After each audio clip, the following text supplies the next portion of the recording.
Welcome to the Great Tech Debate, Episode 7. Got some great guests today, and we got some great debate topics lined up, and we actually have so many topics, we don't know where we're going to go with this show. It's going to be pretty interesting. Oh, shoot. We got Eric Fiore. Hello. And Eric had recently just started his own computer repair business. Eric, why don't you just tell us the URL of your company there? It's pburgpcrepair.com. pburgpcrepair.com. And you're located? Phillipsburg, but I do anything on Route 78, New Jersey and Pennsylvania. Okay, cool. And we got the Techie Geek, who is Russ from thetechiegeek.com, which is a very coal podcast. How you doing, Russ? All right. Thanks for having me on the show. Yeah, thank you for being on the show.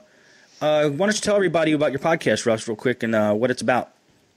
Sure. The Techie Geek is over at thetechiegeek.com, and it's a podcast. I like to think of it as the Linux podcast for the Windows user.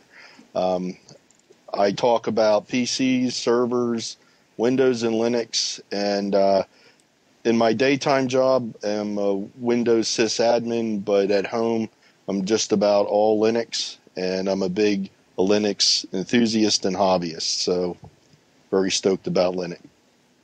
Cool, and actually, I'm finding a lot of people that are getting to be that way, too. So that should be a very good debate topic, with what Russ is going to bring up. And we're going to start with him first, but let me just introduce Steve D'Amico from smdcomputer.net, right, Steve? Yes. Steve has been on a couple episodes of Podnutz, and we've talked about laptops and eBay and all kinds of stuff. So what's new with you, Steve?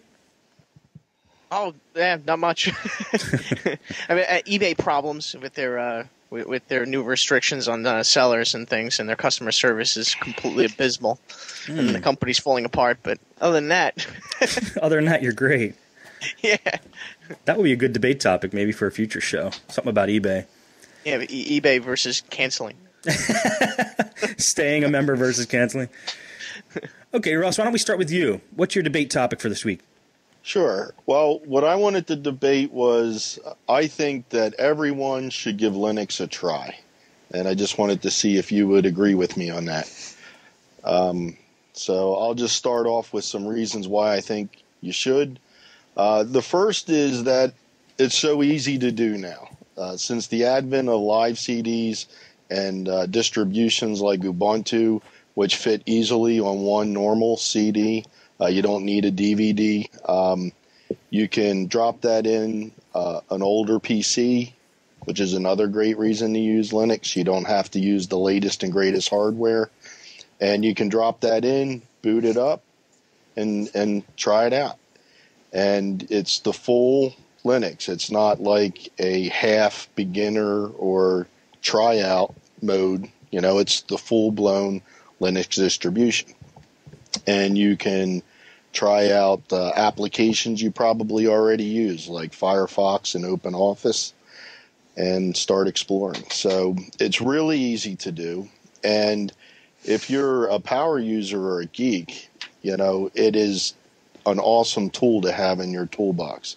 I know, Steve, you've talked about using Knoppix for rescuing data off of corrupted Windows drives, which is a great way to use Linux.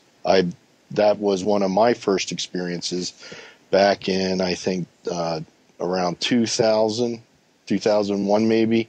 I first heard about Knoppix, and I happened to have a PC on my bench that had a drive that wouldn't boot, and Knoppix mounted that drive, and I was able to FTP all the files right off there, and boy, was that user happy. So, and that's just one of dozens of utilities you can use a Linux live CD to rescue a Windows machine.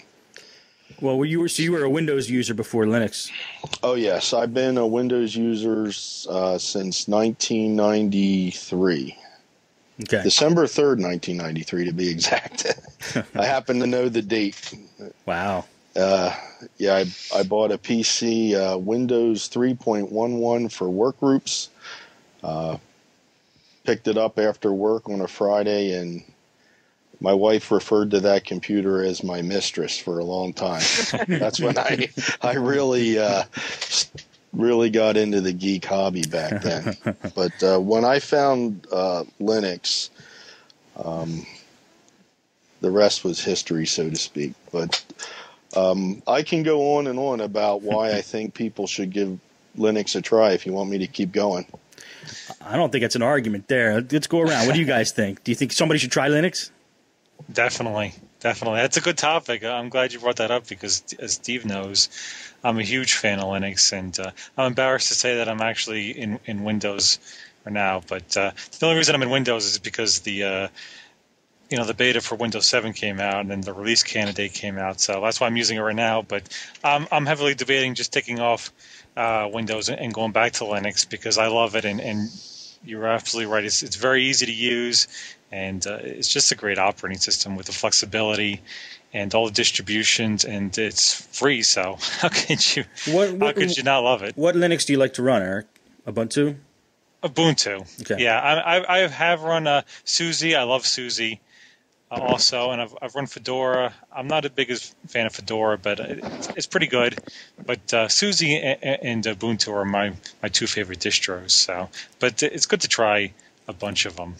But the only thing I will say is, as far as before I used it the first time, I mean, I heard a bunch about it, and I was afraid to use it because it's supposed to be like the geeky operating system, and you really had to know what you're doing, which is not true, of course. But as far as people using for the first time, I'm afraid to put it on just a normal user's computer because they're gonna, the first thing they're gonna do is want to download. I'm gonna send Messenger, for example, and it's not gonna work, and they're not gonna understand why, So, but if you're a geeky person or a person who understands computers, you should definitely. There's no reason not to use it, and you should be using it. My opinion. All right. Well, I think, and then I'll get over to you, Steve, real quick. I think the debate. Of course, people should try it. Everybody should try anything. I think they should try Mac, they should try Linux, they should try them all. But I would like to debate whether it should be a person's, operating system that they're using, like their office computer's operating system, or the one. In other words, they should try it, but should they use it as their main system? That's what I would like to debate. But let me see what Steve thinks first. Well, I agree with everybody on it except for one thing. I'm a little worried about putting it on your standard housewife's computer and saying, okay, have at it. And then watching her family scratch their heads looking at it going, wait, this isn't what I've seen at work. Yeah, exactly. That's the only thing I could think of that's negative about it. But other than that, I mean, geez, it's crazy not to try it. I haven't really had much time. I want to do it though.